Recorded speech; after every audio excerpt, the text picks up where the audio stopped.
Assalamu alaikum wa rahmatullahi ta'ala wa barakatu. Wato ni ne na har kullum ina tare da ku, kuna tare da wato Mubarak Nasir Adam, wanda kuka fi sani da M Killer. Mun samu wannan kwarewa daga wajen yayanmu kuma matsayin uba a tare da mu, wato Alhayat International Goron Dutse. To alhamdulillah mu yanzu muna tare da ku a koda yaushe ba wai iya kawai ko iya gobe, a koda yaushe muna tare da ku. Wannan sabon channel namu wato shine M Killer Hausa TV.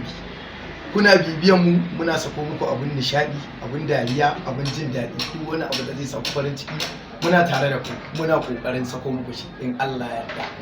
Sakamakon akwai abubuwan da suke faruwa a zahirance ko kuma a koyi, to muna yin kokarin mu fito muku da su domin ku fuskanta, ku gani wancan ka gani a wani wajen, wannan baka gani ba wani wajen. To in Allah ya da za mu yi kokari mu ci gaba da haskawa, muna baku kuna karba, muna baku kuna karba, mu ma muna kokarin yi domin ci gaban mu kuma domin ci gaban masu sauraron mu.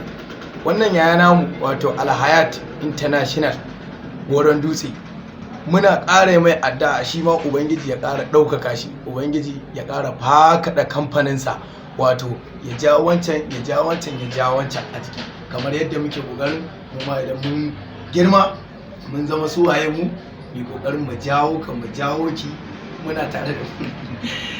Ina yin ku, wato wannan shine sabon channel namu wato M Killer Hausa TV. Kuna bibiyan mu, muna bibiyan ku, muna sako muku comedies wanda za ku yi nishadi, wato muna sako muku yan fina-finai haka wanda za ku yi nishadi.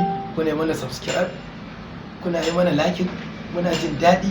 Sakamakon abin da kuke yi shine zai ƙara mana ƙwarin gwiwa da ƙaimi a tare da mu da ku a koda yaushe muna ƙoƙarin sako mu. To ubangiji ya ba mu sa'a, Allah ubangiji ya ɗora mu a hanya madaidaiciya, Allah ubangiji duk mai kallon mu shi ma ubangiji ya sa ya dace, wanda baya kallon mu Allah ubangiji ya juyo da hankalinsa ya ƙoƙarin dawowa zuwa tare da mu, duk mu haɗu mu rankaya mu tafi guri ɗaya tare da shi. Mu ba za mu tafi mu ba kowa ba, in ga mun tafi mu bakka to ka ja, mun ga mun ja ka ka ki zuwa, to za mu yi kokari mu haƙura. Amma daga baya idan ka bibiye mu ka ga abin da muke yi, kai wannan ya kamata ban bi su, to ba mu san sanda za ka yi tsilim ka dawo cikin mu ba. Ba za mu guje ka ba, mu muna tare da kai kuma muna tare da ke a koda yaushe. Muna addu'ar Allah ubangiji ya tabbatar mana da alƙawari, Allah ubangiji ya sa mu kai gaci. Kai kafa su ya fa manta da albasa fa, sakamakon wannan sunan channel namu kar ba ku manta ba, M Killer Hausa TV, M Killer Hausa TV, M Killer Hausa TV.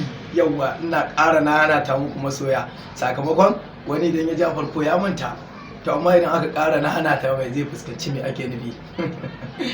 Ina yin ka, ina yin ki, a huta lafiya.